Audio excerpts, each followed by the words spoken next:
সঞ্জয় আহ হচ্ছে ব্যাসদেবের শিষ্য।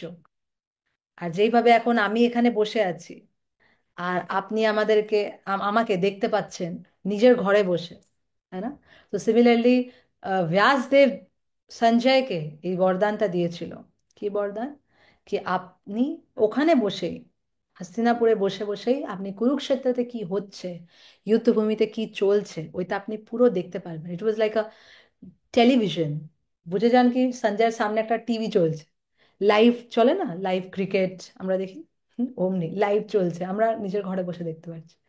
কিন্তু সঞ্জয়ের কাছে এমনি মাইক ছিল না, সঞ্জয়ের কাছে কোনো ল্যাপটপ ইয়া ফোন ছিল না, কোনো মিডিয়া ছিল না, ইন্টারনেট কানেকশনের দরকার পড়েনি সঞ্জয়ের।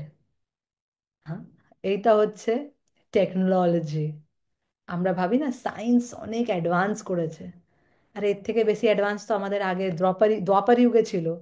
কি বিনা কিছু টেকনোলজিতে সঞ্জয় ওখানে বসে বসে সবকিছু দেখতে পাচ্ছে। And you want to know what? আমি এখানে বসে দেখতে পাচ্ছি কি দয়িতা মাতাজি হ্যাঁ শুনছে লেকচার, কিন্তু দয়িতা মাতাজির মাথায় চলছেটা কি ওইটা আমি জানি না কিন্তু।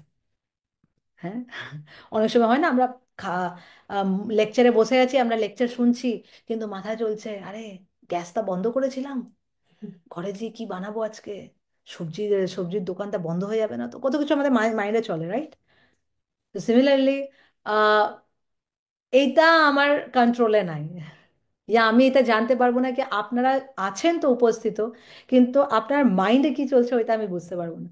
বাট সঞ্জয় কাছে এই বরদান ছিল কি সঞ্জয় ওখানে বসে না শুধু দেখতে পারছে কি কিভাবে আর্মিস তা প্লেসড আছে, ইনফ্যাক্ট সঞ্জয় ওখানে বসে বুঝতেও পারতো কি কার মাইন্ডে কি চলছে, অর্জুনের মাইন্ডে কি আছে, দুর্যোধনের মাইন্ডে কি চলছে, ইয়া ভীষ্ম পিতামার মাইন্ডে কি চলছে, এভরিবডি কার মনে কি চলছে এইটাও সঞ্জয় বুঝতে পারছিল।